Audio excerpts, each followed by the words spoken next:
Fiesta de la Ascensión del Señor. Evangelio según San Mateo.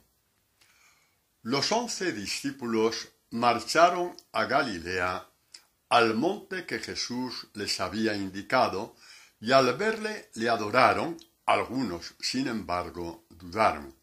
Jesús se acercó a ellos y les habló así: «Me ha sido dado todo poder en el cielo y en la tierra. Id, pues, y haced discípulos a todas las gentes, bautizándolas en el nombre del Padre y del Hijo y del Espíritu Santo, y enseñándoles a guardar todo lo que yo os he mandado. Y he aquí que yo estoy con vosotros todos los días hasta el fin del mundo». Palabra del Señor. Bueno, pues hoy, como decía, es la fiesta de la ascensión del Señor a los cielos. Digamos que toda la vida pública de Jesús fue un continuo de decir: este camino a Jerusalén, que es el camino del Calvario, es el camino de la cruz, que en definitiva es un camino hacia el Padre. Voy al Padre, voy al Padre, voy al Padre, ¿no? Que esto es un poquito que tiene que quedar muy en lo profundo de nosotros, ¿no? Es un Jesucristo que va al Padre, pero que lleva detrás a todo un pueblo. De generación en generación todo un pueblo va al Padre con Jesucristo, como así lo anunció a María Magdalena en la resurrección: «Ve y di a mis hermanos, voy al Padre, voy a mi Padre y a vuestro Padre, voy a Dios y a vuestro Dios». Este tener por mismo Padre a Dios Jesucristo y nosotros, y por mismo Dios, es muy significativo. Se rompieron las pantallas, se rompieron las superficialidades, se rompieron el estar, como quien dice, caminando a dos bandas, un día por aquí, otro día por allí. Ya nos centramos por obra y gracia, por don especial de Jesucristo y su Santo Evangelio, en buscar a Dios nuestro Padre, que es el mismo Padre de Jesús, y buscar a Dios nuestro Dios, que es el mismo Dios de nuestro Señor Jesucristo. Todo esto es importantísimo en este contexto de la fiesta de hoy, porque Jesucristo va como cabeza y detrás va el cuerpo, y el cuerpo somos todos los discípulos de Jesús, de generación en generación. Los discípulos que podríamos llamar reconocidos como tales, también los discípulos llamados anónimos, que a lo mejor no están bautizados o por la razón que sea no han podido conocer a Jesucristo, pero Dios ha visto las obras de su corazón y ha visto también, digamos, su honestidad y su sinceridad, y solamente con el juicio que Dios puede hacer, también irán con él al Padre. Pero no nos toca a nosotros decidir, No nos toca a nosotros decir este sí, este no. Eso no podemos enmendar la plana a Jesucristo.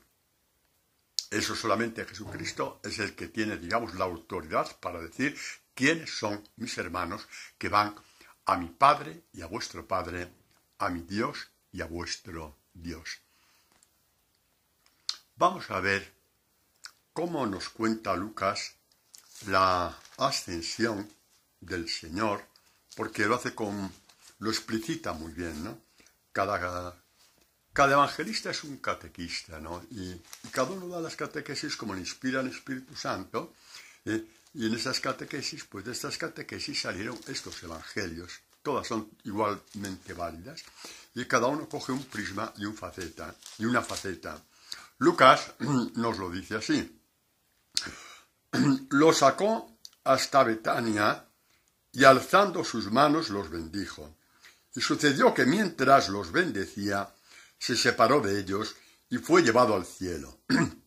Ellos, después de postrarse ante él, se volvieron a Jerusalén con gran gozo y estaban siempre en el templo bendiciendo a Dios. Bueno, pues vamos a ver este contexto. Este Jesús que sube al Padre, pero nos deja la bendición aquí en la tierra, en la iglesia, en sus discípulos. Vamos a ver qué es lo que significa todo esto. La bendición es la palabra cumplida, viene de ben, decir, de bien decir. Es Dios que dice bien de ti. Y Jesucristo, Dios, es como dice el profeta Ezequiel, es el que dice y hace. Es tan fuerte su palabra que se cumple, ¿no? Se cumple en quien la cree, por supuesto, en quien la coge y la lleva a su corazón. Eso por supuesto, ¿no? La palabra no es algo mágico, no, se cumple en quien la cree y la coge, ¿no? Bueno, pues vamos a ver todo esto, esta extensión de Jesucristo con estos datos que hasta ahora hemos dado, a partir de la asunción del profeta Elías a los cielos. Es importantísimo porque cada personaje del Antiguo Testamento, personaje digamos que cumplieron su misión, ¿no? Pues tiene un carisma particular por el cual ha pasado a la historia y también a nuestra historia, como discípulos de Jesús. Ya sabemos que Abraham es la fe, Jacob es la elección, prefirió la elección a todo lo demás, ¿no? David es la piedad, Jeremías es la ternura, Moisés, el conductor del pueblo, el pastor del pueblo hacia la tierra prometida, ¿no? Es que lo sacó de Egipto. ¿Elías qué es? Elías representa todo el profetismo. Por lo tanto, es dentro de lo que es el velo del Antiguo Testamento, Elías es la palabra del Padre, que terminada su misión, esta palabra, como dice el profeta Isaías, ha cumplido su misión y vuelve hacia Dios. Esta es la imagen de Elías, que es una figura profética, bellísima, profundísima, de Jesucristo. Él es sin velos, en cuanto a encarnación, por supuesto, la palabra del Padre, que culminada su misión, vuelve al Padre, pero su misión contenía, porque su bendición está con nosotros. ¿Cuál es la plenitud de la bendición de Dios? Bueno, pues si nos da tiempo luego lo hablaré. La plenitud de la bendición de Dios es su santo evangelio, porque es el evangelio de la fuerza de Dios, es el evangelio de la gracia de Dios, es el evangelio de la sabiduría de Dios. Si no fuera esto, sería imposible ser discípulos de Jesús. Porque solamente porque queramos, porque nos guste, porque lo deseemos, en fin, porque a base de normas y cumplimientos, porque alguno piensa que el Evangelio es un manual de perfección, te cansas a la mitad del camino y encima desvarías incluso a veces hasta mentalmente. No. Vamos a dejarnos llevar por la gracia de Dios, por la sabiduría de Dios, por la fuerza de Dios, que todas ellas están encarnadas en su santo Evangelio. Por eso Jesús dejó la bendición. Y vamos a ver, como decía antes, la asunción del profeta Elías al cielo. Es en un contexto bellísimo. Elías ha culminado su misión y pasa el testigo de su misión al profeta Eliseo. Mira que esto es fortísimo, porque también Abraham, nuestro padre en la fe, que recibe las grandes promesas, ¿no? Las grandes promesas de Dios ya están puestas en Abraham, ¿no? Y entonces, cuando Abraham termina su misión y va al Padre, también él, pasa el testigo de la misión a Isaac. Isaac se la pasa a Jacob y así sucesivamente, ¿no? Pues Elías es arrebatado, esta es una palabra muy bonita, es arrebatado por Dios al cielo, es decir, a su presencia total. El cielo significa la presencia total y completa de Elías, ¿no? Es arrebatado Elías. Vamos a ver un poco por encima, ¿no? Leemos el ciclo. Está en el segundo libro de los Reyes, el capítulo 2. Dice, esto pasó cuando Yahvé arrebató a Elías en el torbellino al cielo, es decir, a su presencia. Elías y Eliseo, el discípulo, partieron de Gilgal y dijo Elías a Eliseo, quédate aquí porque Yahvé me envía a Betel. Y Eliseo dijo, vive Yahvé y vive tu alma, que no te dejaré. Y así sucesivamente, una y dos y tres veces, en que Elías quiere decir a Eliseo, vete si quieres, sigue tu camino, vive tu vida. Y Eliseo dice, no me voy a despegar de ti, porque voy a continuar viviendo la vida que has vivido tú. Mirad qué imagen más bonita, Elías de Jesucristo, y Eliseo de los discípulos del Señor. Queremos vivir la misma vida que vivió él, es decir, en comunión total con el Padre y con él, por supuesto, ¿no? Bueno, el caso es que llega el momento y Elías le dice a Eliseo, cuando llega el momento en que va a ser arrebatado al cielo, es decir, a la presencia de Dios, dice, cuando hubieron pasado el Jordán, ¿no? Dijo Elías a Eliseo, pídeme lo que quieras que haga por ti antes de ser arrebatado de tu lado. Dijo Eliseo, que tenga 2 partes de tu espíritu. Esto tiene su sentido muy profundo. En las familias de Israel, en aquel tiempo, cuando moría el padre de familia, el hijo mayor, el primogénito, recibía las 2 partes de la hacienda, de la herencia, de los bienes que tuviera, ¿no? Hay que verlo en este sentido, ¿no? Para entender lo que viene después. Le dijo Elías, pides una cosa difícil. Si alcanzas a verme cuando sea llevado de tu lado, lo tendrás, si no, no lo tendrás. Es decir, Elías dice a Eliseo que tenga sus ojos fijos en él, para que cuando sea arrebatado al Padre, ya no tenga la menor duda de lo que es la fe. Vivimos en el mundo como discípulos del Señor, ya doy al paso al Nuevo Testamento, para ser arrebatados por Dios hacia Él, al tiempo de que Él nos arrebata del poder de este mundo, que es el poder de la mentira. Luego, si da tiempo, lo veremos en la catequesis del Buen Pastor, que es el capítulo 10 de Juan. Ahora no quiero torcer este punto catequético por donde estamos yendo, ¿no?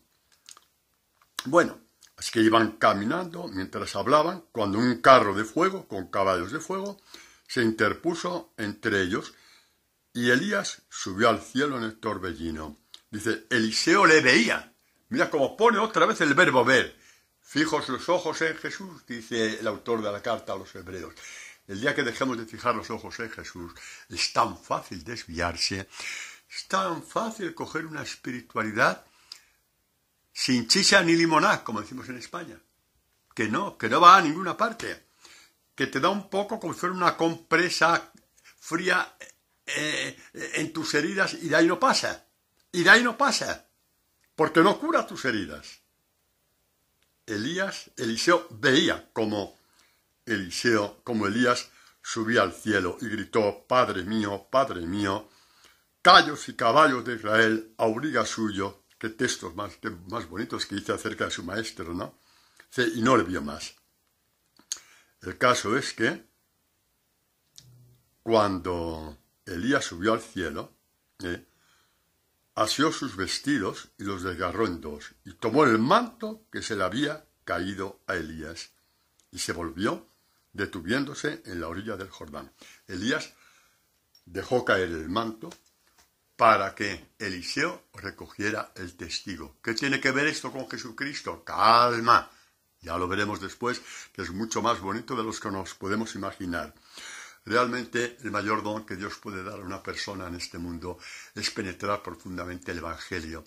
Ve bellezas incalculables, bellezas insondables, bellezas que aún no han sido creadas porque Dios te las va dando a ti. Es impresionante, ¿no? Bueno, tomó el manto de Elías y golpeó las aguas, diciendo, ¿dónde está Yahvé, el Dios de Elías? Golpeó las aguas y volvió el Jordán a dividirse en 2, igual que lo que había hecho Elías antes, ¿no? Y viendo la comunidad de profetas, que eran 50, que estaban enfrente, no habían cruzado el río ellos, dijeron, el espíritu de Elías reposa sobre Eliseo. Ahí queríamos llegar. El manto de una persona en la Escritura simboliza el espíritu de esa persona. Ya lo adelanto. Por eso Jesucristo murió prácticamente desnudo en la cruz. Se dejó despojar del manto para nosotros, su espíritu. ¿Cómo se llama el manto de Jesús? No vayáis a buscarlo entre las reliquias de por ahí, que no vale la pena. No vayáis a buscarlo en las reliquias de ninguna parte, porque no vale la pena. El manto tiene un nombre, su santo evangelio.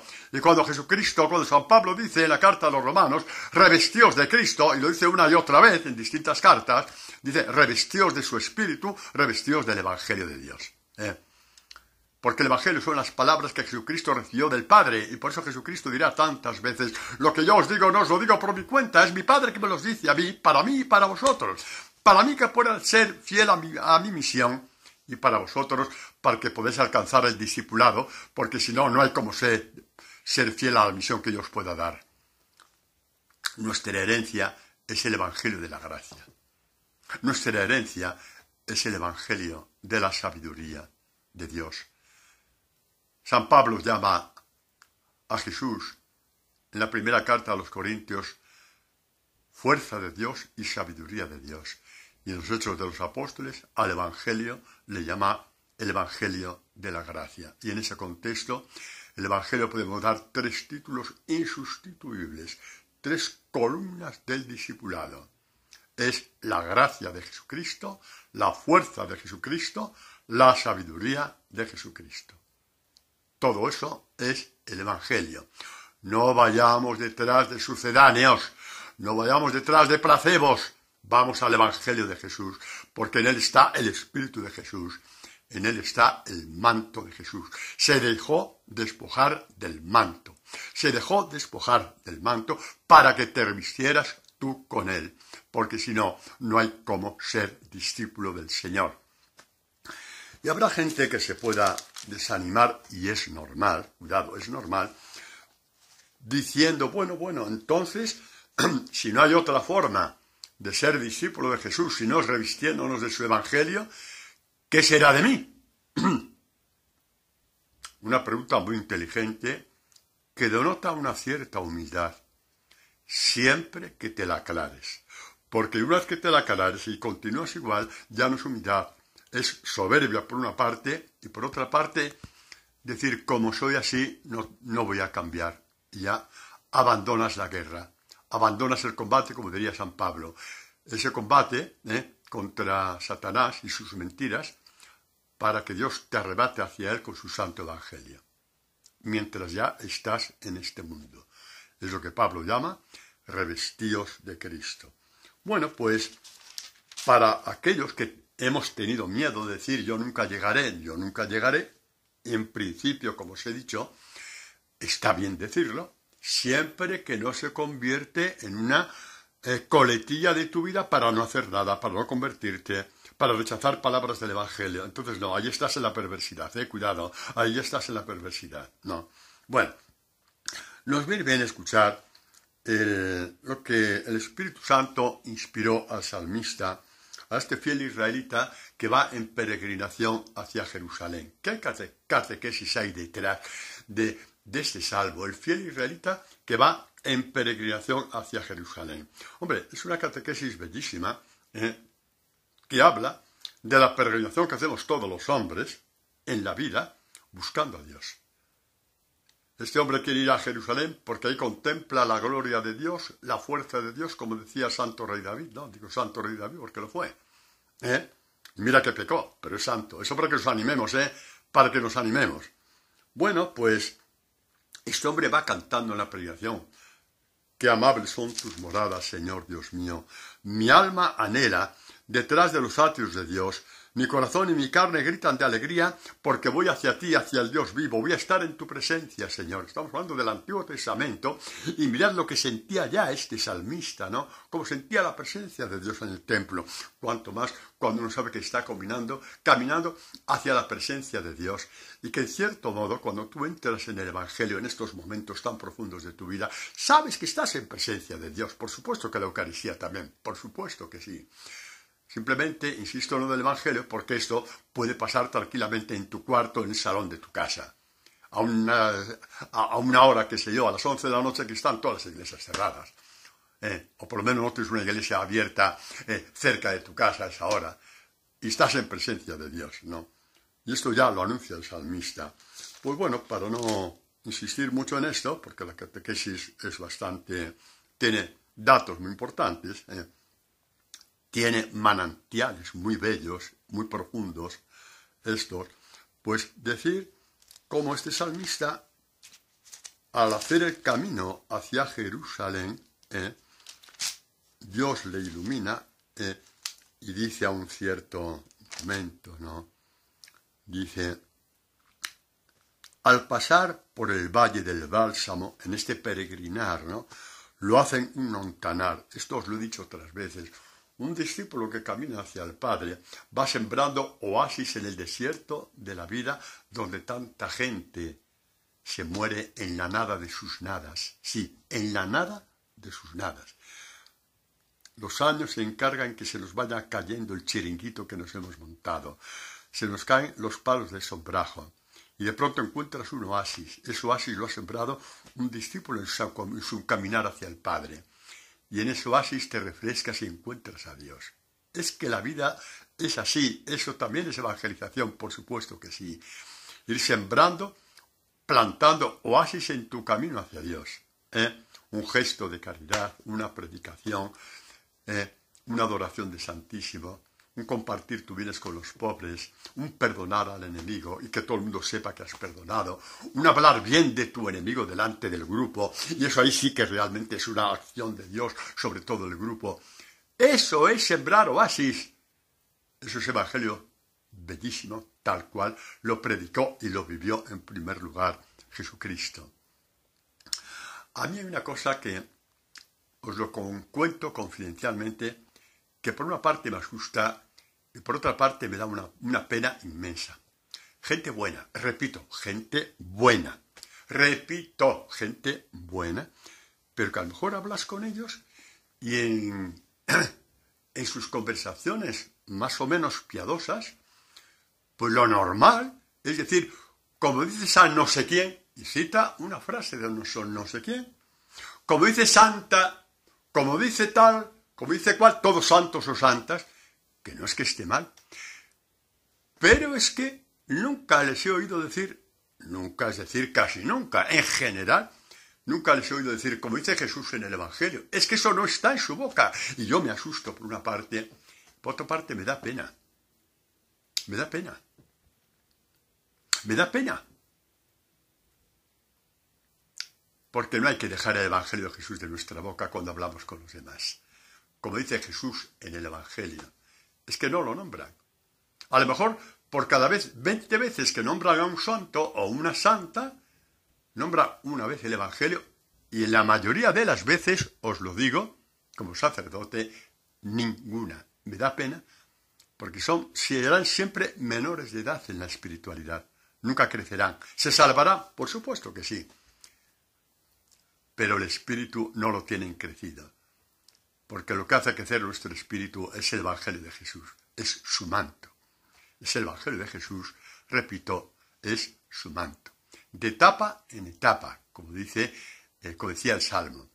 Lo que os decía antes, ¿no? Que a veces nos desanimamos, pero cuidado, y aquí sí voy a citar a un santo yo. Aquí sí, a Santa Teresa de Lisieux, que el desánimo es una forma de soberbia. Aquí me planto y no voy más adelante. Y detrás de la soberbia, ¿qué hay?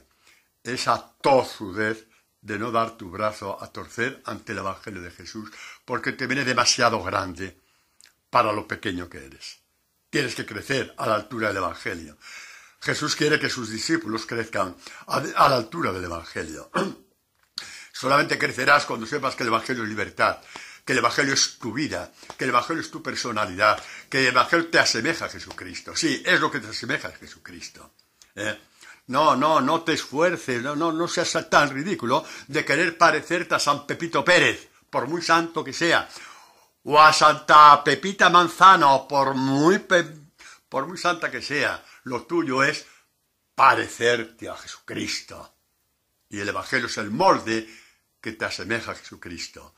Por eso cuando dice el autor de la carta a los Hebreos, fijos los ojos en Jesucristo, el que inicia y completa nuestra fe. Inicia y completa, no hay tiempo para el desánimo. Que el desánimo puede ser soberbia, o peor que soberbia. Puede ser haber tirado la toalla para ser discípulo y encima te justificas porque tus pecados son mayores que tú. Llámale pecados a estas inclinaciones que tienes, al dinero, a la crítica, a la murmuración, a juzgar todo. A juzgar todo. Llámalo pecado, no lo llames así, desvío, no le llames tontería, no, es pecado y pecado. Es pecado y se llama pecado. Sí, Como una vez me dijo uno, padre, pero es que lo que digo es verdad. ¿Y qué? También es verdad que tú eres tonto y no te lo digo. Bueno, no llegué a ese punto, pero me habéis entendido la respuesta, ¿no? También eso es pecado, aunque sea verdad. No eres quien para decir cosas del otro, aunque sea verdad. No eres quien. No eres quien. Y encima vas y al día siguiente comulgas. Aquí no ha pasado nada. Claro que pasan cosas muy serias. El Evangelio de Jesús no admite esta dualidad. Vamos al Evangelio, señores. Vamos al Evangelio, señoras. Yo también he jugado con el Evangelio y por eso tengo autoridad para deciros esto y para deciros el daño que hace, el desvío que hace y la mentira que nos pone y encima te crees tu propia mentira. Lo digo porque yo he pasado por ahí y Dios me libre de volver a pasar, porque sería el peor de los pasares de mi vida, ¿vale? De los pasares, no de los pesares, también de los pesares. Pero bueno, creo que me estoy haciendo entender, sí, quizás hasta demasiado. Pues lo que dice el autor de la carta a los hebreos, fijo los ojos en Jesús, no hay otra forma de tener los ojos fijos en Jesús a nivel de ir de etapa en etapa que verlo en el Evangelio, oírlo en el Evangelio, dejarte enseñar por Él en el Evangelio, dejarte instruir por Él en el Evangelio. Padre, ¿y dónde deja la presencia de Dios en el Santísimo y en la Eucaristía? A partir de ahí, de todo lo que Jesús te ha hecho ver, te ha enseñado, te ha instruido, con ese bagaje vas a adorar al Señor en la Eucaristía. Verás qué plenitud vas a tener entonces. Verás que estás a años luz de este sentimentalismo que no te lleva a ninguna parte. Vas a la madurez de la fe, que también lleva sentimentalismo consigo, pero dentro de la madurez de la fe. Bueno, vamos a ver a una persona del Evangelio que encarna, si se puede llamar así, lo que es la fuerza del Evangelio de Jesús representada en su manto, en su túnica. Todos saben, como dice la tradición, que Jesús fue a la pasión con la túnica que le había hecho su madre. Bien, esa túnica fue la que nos dejó. Se llama Evangelio. La cosa de que esa túnica haya sido hecha por la Madre de Jesús tiene una simbología preciosa. Preciosa y preciosa. Y os lo voy a decir. Y es que, de la misma forma que en el vientre de María, perdón, esa palabra vientre no me gusta, porque además esa no se utiliza en el Evangelio. El Evangelio habla del seno de María, no del vientre. No sé por qué le hemos llamado vientre. Jesús, cuando la saluda a Isabel, dice, bienaventurado el que lleva al Señor en su seno. Sí, es seno, no es vientre. No me gusta esa palabra. Es válida, por supuesto que sí, pero infinitamente mejor es el seno de María, allí se encarnó Jesús. Bendito el fruto de su seno, le dijo Isabel a María cuando fue a visitarla. Bendito el fruto de su seno. Bueno, pues dicho esto, si María en su seno engendró a Jesucristo, sus manos y todo su ser, porque ahí cuenta también la inteligencia, la destreza, de la mente, tejió la túnica de Jesús, que se llama el Evangelio que nos dejó. La simbología es preciosa. Pero bueno, iba a decir al grano, estamos yendo al grano desde el primer minuto, pero bueno, es que aquí todo es grano. Es que el Evangelio todo es grano, no hay paja. Pero bueno, como dice el refrán, al grano en lo que respecta a la catequesis de hoy.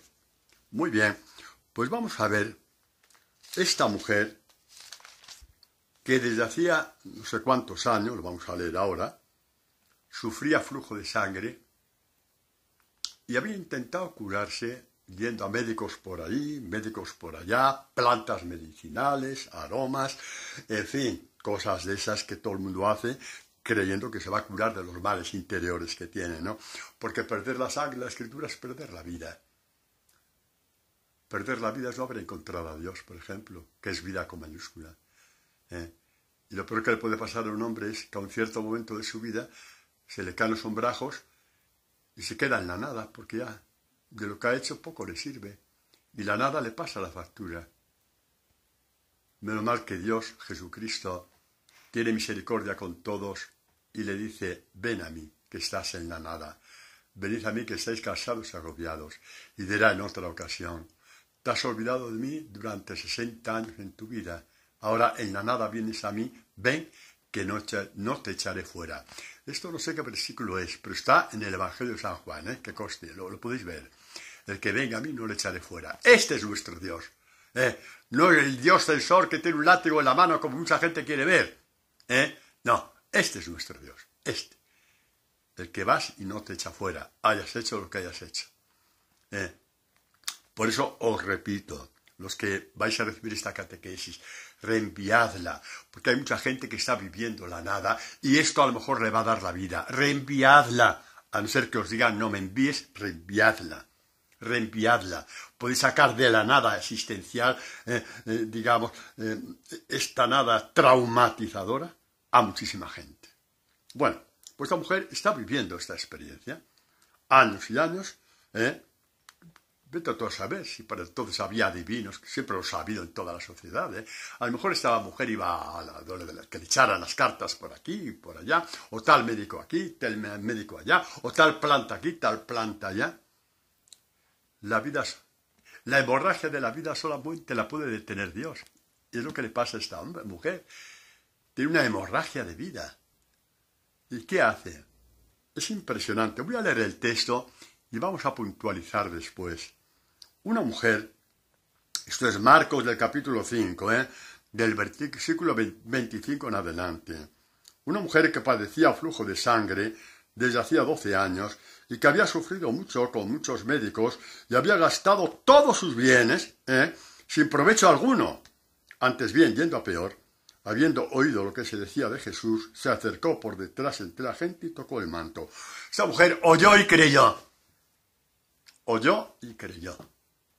No fue a ver pornovelería, a ver qué pasa hoy, a ver qué pasa, a ver si es el Mesías, no es el Mesías, a ver si se enfrenta con los fariseos o no, a ver si hoy toca curar a un ciego, a un paralítico, que lo hacía. Pero había gente que iba solo por eso, y nada más que por eso. No, esta mujer fue a curarse ella. Esta mujer fue a curarse ella porque ya tenía la vida prácticamente perdida. Seguimos, ¿verdad que sí? Eso. Decía, si logro tocar, aunque sea solo sus vestidos, me salvaré. No dice me curaré, me salvaré. Ya veis por dónde va de profundo este evangelio. No va a decir se me curará la herida de donde tengo el flujo de sangre. O la parte del cuerpo donde tengo el flujo de sangre. No, no dice eso, dice me salvaré. Ir al evangelio para encontrarte con Dios, que esto es salvarte. Inmediatamente se le secó la fuente de sangre y sintió en su cuerpo que quedaba sana del mal. Al instante Jesús, dándose cuenta de la fuerza que había salido de él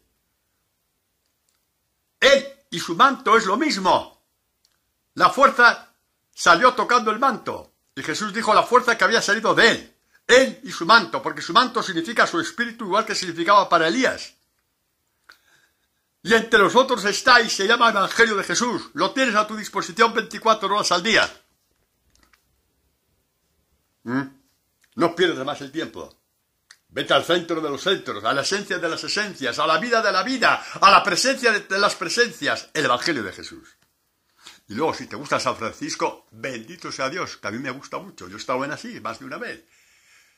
¿Te gusta Santa Teresa de Lisieux? También he estado allí.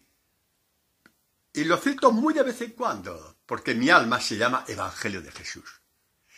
Y si cito a Santa Teresa de Lisieux, o si cito a San Francisco, los cito en orden al Evangelio. No porque fueran unas personas súper extraordinarias. Que lo fueron. Pero a ellos no les gusta mucho que se les dé cierto culto. Eso ya os lo digo yo. A ningún santo y a ninguna santa les gusta que se dé cierto culto, no digo neurótico u obsesivo, pero sí en detrimento de saber de qué va el Evangelio de Jesús. El día que sepas de qué va el Evangelio de Jesús, empezarás a citar, y como dijo Jesús en tal Evangelio, empezarás a citar eso. Quiere decir que ya estás en la verdad completa. Antes estabas en la verdad, más o menos, no digo, entre nieblas. Ahora estás en la verdad completa, en la luz completa. Bueno, seguimos, que siempre voy por los cerros de Úbeda.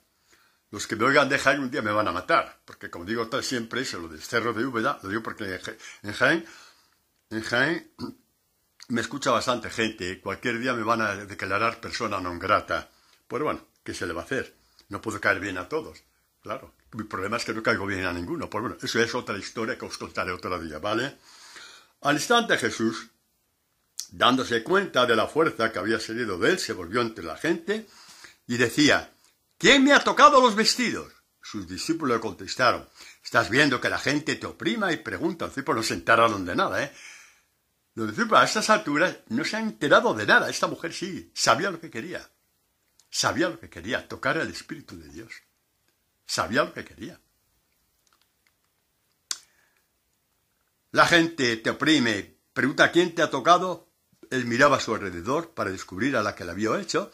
La mujer, viendo que le había sucedido, se acercó atemorizada y temblorosa. De miedo, no.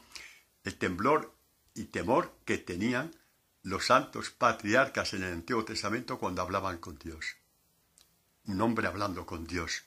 Era el temor y temblor sagrado, ¿no? Y Jesús le dijo: hija, tu fe te ha salvado. Le podía haber dicho: tu fe te ha curado la herida. No. Tu fe te ha salvado, porque tú buscabas la salvación en mi manto. Salvarse significa estar con Dios ya aquí en este mundo. Vete en paz y queda curada de tu enfermedad. Vamos a ver las prioridades de Jesús cuando vas a hablar con Él. Primero, tu fe te ha salvado. Esa es la primera prioridad. Y lo otro, si se tercia, pues también. Queda libre de tu enfermedad. Y si no se tercia porque tu misión en el mundo se ha acabado, pues te vas con el Padre. Hay que tener esta libertad profunda. No estoy diciendo que haya que desear la muerte, porque cada año más de vida de un discípulo son nuevos oasis que se van plantando al servicio del mundo. A veces al servicio de los que te han odiado. Porque esta es nuestra misión en el mundo. Plantar oasis en la gente que a lo mejor nos ha odiado. Y llevamos 2000 años de experiencia de la Iglesia. ¿Y cuántos enemigos? Millones, pues sí, millones. Enemigos de personas concretas, de discípulos concretos, de discípulas concretas, se han encontrado con Dios gracias a que estos plantaron oasis en su caminar. Y cuando ellos necesitaron, fueron a ese oasis. Bueno, aquí tenemos a esta buena mujer, ¿no? Diciéndonos lo que es la fe. La fe es hacerte con el manto de Jesús. Tocar el manto es hacerte con el manto de Jesús. Es hacerte con su evangelio. Y le dice al final: vete en paz. Vete en paz. Esa paz que, como dice Jesucristo, os doy la paz, os dejo la paz. No como el mundo la da. Es esa paz interior y exterior de la cual nos habla Jesucristo. Esta mujer que primero pide la curación de su alma, ahí está, me salvaré, la curación de su alma, como os dije antes, a veces tan retorcida, que a veces pone una capa de cemento ante el Evangelio, porque no te gusta esa página del Evangelio. Esas expresiones de Jesús no te gustan, no van contigo, y echas una capa de cemento. Y tu alma continúa sangrando, como la sangre que perdía esta mujer. No. Y esta mujer dice: primero la salvación de mi alma, me salvaré. Y Jesucristo dijo: tu fe te ha salvado. Y luego lo segundo, quedas curada de tu enfermedad. Jesucristo dice algo de eso en el Sermón de la Montaña, ¿no? Buscad el reino de Dios y su justicia, y el resto, que te duele una pierna, que quieres cambiar de trabajo, que te falta esto, que te falta lo otro, te lo dará por añadidura. Si es que hace parte del plan de Dios en la misión que estás haciendo. Es que la fe es así de sencilla, pero la retorcemos con nuestras perversidades. Buscamos libros y 1000 cosas y 40.000 cosas, y testimonios aquí, testimonios allá, testimonios de todo el mundo, y el testimonio de Jesús, te importa un pito, porque nunca lo nombras. Se llama Evangelio. ¡Ay, qué pesadito soy! ¡Ay, Señor! Y 1000 veces más pesado sería para que entre en el Evangelio los corazones de los hombres que me escuchan. Porque conozco la astucia de Satanás. Porque conozco la astucia de Satanás. Bueno, volviendo al Evangelio de hoy, ¿no? Mateo, ¿no? Lo hemos leído. Vamos a verlo porque cada palabra tiene un significado profundísimo. Y ya con el tiempo que nos queda tenemos que ir directamente a ello, ¿no? Dice Mateo: por su parte, los 11 discípulos marcharon a Galilea, al monte que Jesús les había indicado, y al verle le adoraron, y algunos, sin embargo, dudaron. Jesús se acercó a ellos y les habló así: me ha sido dado todo poder en el cielo y en la tierra. Id pues y hacer discípulos. Me ha sido dado todo poder en el cielo y en la tierra. Y da este poder a sus discípulos. Esto es precioso. Me ha sido dado todo poder en el cielo y en la tierra. Este poder que tuvo Jesucristo lo ha dado a sus discípulos, a los que anuncian el Evangelio.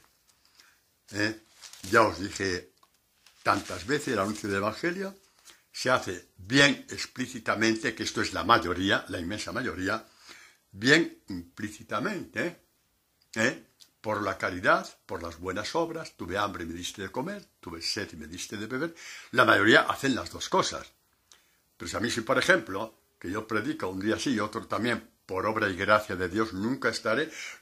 Si yo viviera 1000 años y durante los 1000 años diera gracias a Dios todos los días por permitirme predicar el Evangelio como lo predico, y tantas veces, en 1000 años no podría dar gracias a Dios suficientemente, porque es el tesoro de todos los tesoros. Lo digo como aviso para navegantes, para vosotros. Pero si un día me dieron patatús, y me quedara, qué sé yo, no sé, postrado en cama, yo tendría que, en ese momento mi etapa de predicar el Evangelio sería más implícita que explícita. Sería llevando al corazón de Dios mi sufrimiento, mis incapacidades físicas, mentales, lo que me diera. Ahí también se predica el Evangelio. Pero bueno, esperemos que esto no pase ni hoy ni mañana, como decía aquel de, el libro de Asterix, ¿no? El jefe del pueblo galo. Sabe que un día le puede caer un rayo, pero no será ni hoy ni mañana. Pues lo mismo digo yo. Bueno, ya os estáis riendo, ¿verdad que sí? Bueno, pues reíros a gusto, hombre, reíros a gusto. Bueno, se me ha dado todo poder. Vamos a leer lo que dice Jesús de este poder de sí mismo y del nuestro. Jesús, capítulo 17 de Juan, capítulo 18, ya van al huerto de los olivos, traición de Judas, pasión, todo lo demás. Entonces, antes del huerto de los olivos, la última catequesis de Jesús es el capítulo 17, en que él hace una confidencia al Padre, para que la oigamos todos, porque todos tenemos también a Dios como Padre. Así habló Jesús. Alzando los ojos al cielo, dijo: Padre, ha llegado la hora, glorifica a tu Hijo, para que tu Hijo te glorifique a ti. Que según el poder que le has dado sobre toda carne, dé también vida eterna a todos los que tú has dado. Jesús tiene poder sobre toda carne, sobre la tuya y sobre la mía. ¿En qué consiste este poder sobre tu carne y sobre mi carne? En transfigurarnos. Porque la vida eterna es ser transfigurados igual que Jesús. Cuando Jesús se transfiguró delante de Pedro, Santiago y Juan, se transfiguró juntamente con Moisés y Elías, que antes de morir habían sido solamente carne, por decir, era carne y espíritu, pero bueno, para hablar un poco eran carne, ¿no? Y estaban transfigurados. Sí, esta es nuestra resurrección. transfigurados y perfectamente reconocibles, de la misma forma que los apóstoles reconocieron no solamente a Jesús, lo cual podría parecer normal, pero es que reconocieron también a Moisés y a Elías, con los signos en los cuales se le presentaban en la espiritualidad de Israel. Transfigurados. Y por eso Jesús dirá también en el Evangelio de Mateo, para que nadie haga peliculitas acerca del cielo, ¿vale? Ya está bien de hacer peliculitas, acerca del cielo, para que veamos lo que dice Jesús, que los justos, los que hayan muerto en la paz del Señor, término muy amplio, referido especialmente a los discípulos, brillarán como el sol en el reino de su Padre. Esto es lo que ha dicho Jesucristo. Y nadie, por muy listo que se crea, o por mucho que crea haber visto, puede enmendar la plana a Jesucristo. Nadie es nadie. Transfigurados y perfectamente, repito, reconocibles. Bueno, Jesús hace público ante todos, ante sus discípulos en el cenáculo, de que ha recibido este poder de parte del Padre, poder que les ha dado sobre toda carne, de vida eterna. Esto es la vida eterna, es vida eterna. ¿Qué creéis? ¿Que vamos a estar así? La Virgen María resucitó transfigurada, pues igual que su hijo. Igual que su hijo. Hombre, es que si tenemos un cuerpo como el nuestro, los días que llueva en el cielo, ¿qué vamos a hacer? ¿Jugar al ajedrez entre nube y nube? Es que hay gente que ha tenido visiones que son para llevarlos al psiquiatra. No. Y no podemos enmendar la plana a Jesucristo. Nuestra grandeza y belleza infinita será que, conservando nuestra identidad reconocible, de la misma forma que conocieron a Moisés y a Elías, seremos transfigurados. Y es lo que yo más quiero ver de mi madre, la Virgen María. Verla transfigurada como los apóstoles vieron a Jesús. De todas formas, la palabra de Dios explicita con mucha fuerza todo esto. Por ejemplo, Pablo, cuando dice, somos ciudadanos del cielo, de donde esperamos como Salvador al Señor Jesucristo, el cual transfigurará este miserable cuerpo nuestro. Miserable no es tanto en sentido de que no valemos para nada, cuanto corruptible. Claro, este cuerpo se corrompe. Abramos las tapas de los cementerios y vemos lo que vemos. Pero sin embargo, ha sido transfigurado y llevado junto a Dios. Sí, esta es la mayor belleza de nuestra fe. Y yo no me atrevería a decir esto si esto lo hubiera dicho San Pepito, San Juanito o Santa Juanita, no me atrevería a decirlo porque es muy fuerte. Pero lo ha dicho Jesús. Brillaremos como el sol, como Él brilló en la transfiguración. Sus vestidos brillantes como el sol, ¿os acordáis, no? Nadie puede enmendar la plana a Jesucristo. Nadie. Y lo dijo Él. Y San Pablo lo recogió. Dice, el cual, Jesucristo, por el poder que el Padre le ha dado sobre tu carne y sobre la mía, transfigurará este cuerpo que tenemos corruptible, en un cuerpo glorioso como el suyo, transfigurado como el suyo. Ahí está. Ahí está. Lo que pasa de ahí ya son lo que yo diría cosas que no tienen que ver con la verdad y que transforman el cristianismo en algo realmente pobre, parecido a fábula o a leyenda, cuando la verdad se nos ha dicho explícitamente. Brillarán como yo brillé en la transfiguración, como el sol delante de mi Padre, que será su Padre. Es que yo prefiero resucitar así, que con este cuerpo que tengo. En fin. Y creo que todos vosotros también, porque nadie es perfecto. ¿Verdad que sí? Eso es. Bueno, el poder que tienen los apóstoles para hacer discípulos, que este es el Evangelio de hoy. ¿Qué poder es ese para hacer discípulos? ¿Qué significa hacer discípulos?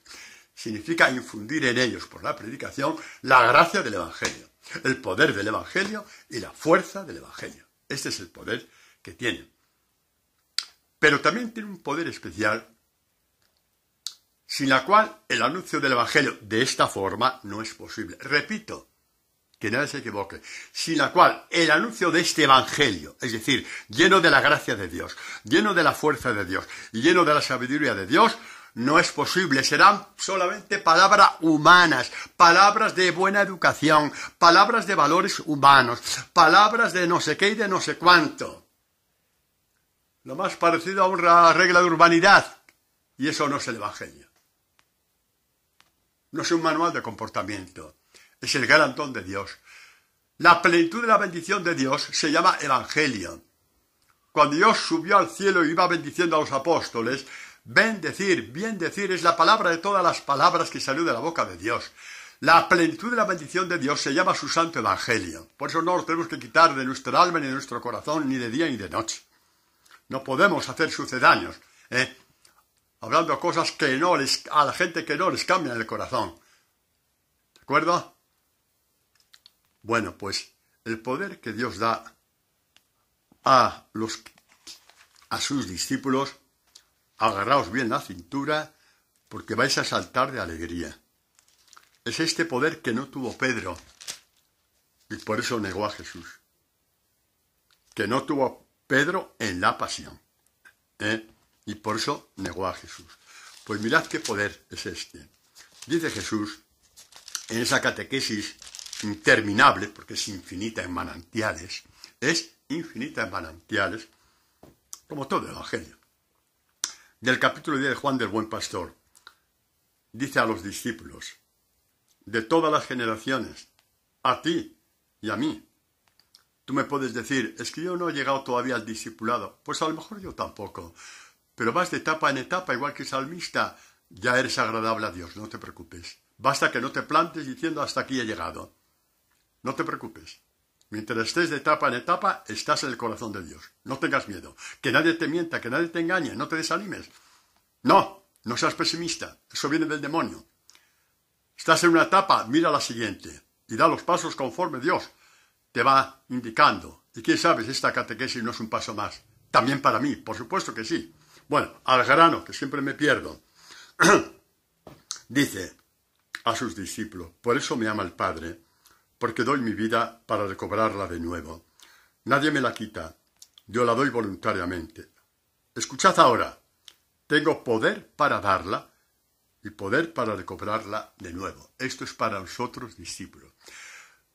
San Pedro, en la pasión, había prometido a Jesús todo, y cuando prometió a Jesús decía la verdad, creía que podía hacerlo, lo creía.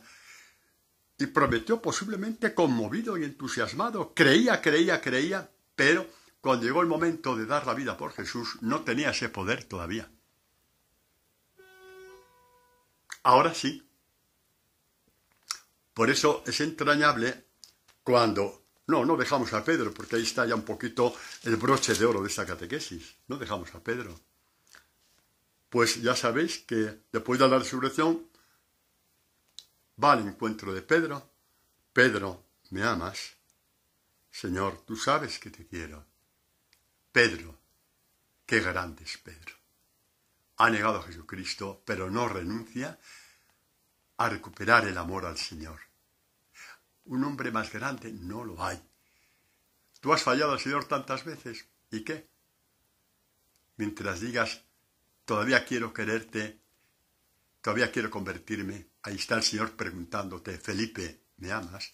Luisa, ¿me amas? Carmen, ¿me amas? Eva, esta es una de Jaén, me va a arañar los ojos. ¿Me amas? Y diréis, ¿cuántos fallos, Señor? Pero quiero quererte, sabes que te quiero. ¿Y qué le dice Jesús a Pedro? Apacienta mis ovejas. Al decirle apacienta mis ovejas, le está diciendo, ya tienes el poder de dar la vida por mis ovejas. Nadie te quita la vida, la vas a dar voluntariamente empujado por mí y por el Evangelio. Ya eres mi discípulo, Ya eres mi discípula. Ya eres mi apóstol. Ya lo eres. Ya puedes dar la vida. Antes no podías. Ya puedes.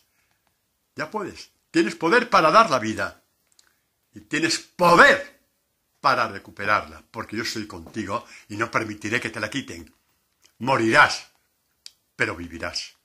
Morirás cada día a algo en tu vida. Te insultarán, te humillarán y tú te pondrás por encima, porque tienes poder para estar por encima. A ver, señores y señoras que me escucháis, ¿alguien conoce alguna libertad mayor que esta? No la hay.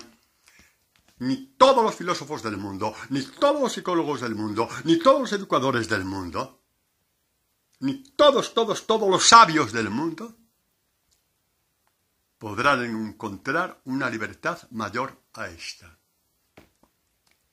El poder de dejarte engañar, humillar, y el poder de recuperar tu dignidad, porque Dios está contigo, te abre camino y te hace justicia cuando es necesario que te haga justicia ante tus enemigos, porque el tiempo termina poniendo a cada uno en su lugar, y a ti te pone en tu lugar, junto a Él. ¿Me quieres? Señor, sabes que te quiero. Apacienta mis ovejas. No es un mandato, es un don. Anunciar el Evangelio no es un mandato, es un don. Ya tienes poder para perder la vida por el Evangelio. Porque en ese poder de dar la vida, yo haré que la recuperes. Y ese será tu poder, el poder recuperarla por mí y en mí. Pero eres tú el que das paso en este recuperar la vida, en este recuperar tu vida. Os decía antes, mis queridos, al 90% que escucháis esta catequesis no os conozco y nunca me conoceréis, de lo cual os libráis, que conste, si no me conocéis nunca, os vais a librar de una buena. Pero os llamo queridos a todos, porque Dios me da este don para mí, para que me convierta yo, también para vosotros. Pues terminamos esta catequesis para ver si es que podemos hablar así. ¿Qué nos dice Jesús que hay detrás de su ascensión al cielo? ¿Qué nos dice Jesús? Pues nos lo dice en los últimos versículos del capítulo 17 de Juan. Antes hemos leído eso de glorifica a tu Hijo, que según el poder que le has dado sobre toda carne, dé también vida eterna a todos los que tú les has dado, y esta es la vida eterna, que te conozcan a ti, el único Dios verdadero. Predicamos para dar vida eterna, y sobre toda carne, esto es. Porque la vida eterna ya la tenemos nosotros, por este poder que tenemos de dar la vida, es porque ya tenemos la otra. Incipientemente, pero la tenemos. Bueno, ¿y cómo termina este capítulo de Juan? Pues dice, Padre, los que tú me has dado, los que tú me has confiado, somos ovejas de Jesús, somos ovejas que el Padre ha confiado a Jesús. Otra cosa es que Jesús después dé vida a Pedro para que él apaciente sus ovejas, igual que nosotros. Sí, os tiene que resonar hoy en el alma, apacienta mis ovejas, ir por los campos, por los valles, bueno, no, que estamos confinados, pues bueno, pues hacer lo que os dé la gana, hoy, mañana o pasado. Pero predicad el Evangelio, apacentad las ovejas del Señor, porque tenéis poder para darla, vuestra vida. Pues terminamos. Padre, los que tú me has dado, quiero que donde yo esté, estén también conmigo, para que contemplen mi gloria. ¿Qué significa para que contemplen mi gloria? Como un numerito de circo, como una estrella de cine, como un cantante pop o de rock. No, contemplar significa participar, para que participen de mi gloria. La ascensión de Jesucristo es la tuya, la ascensión de Jesucristo es la mía. Nos llama para que estemos junto a Él, participando de su gloria, que es la gloria del Padre. Bendito y alabado sea el Señor.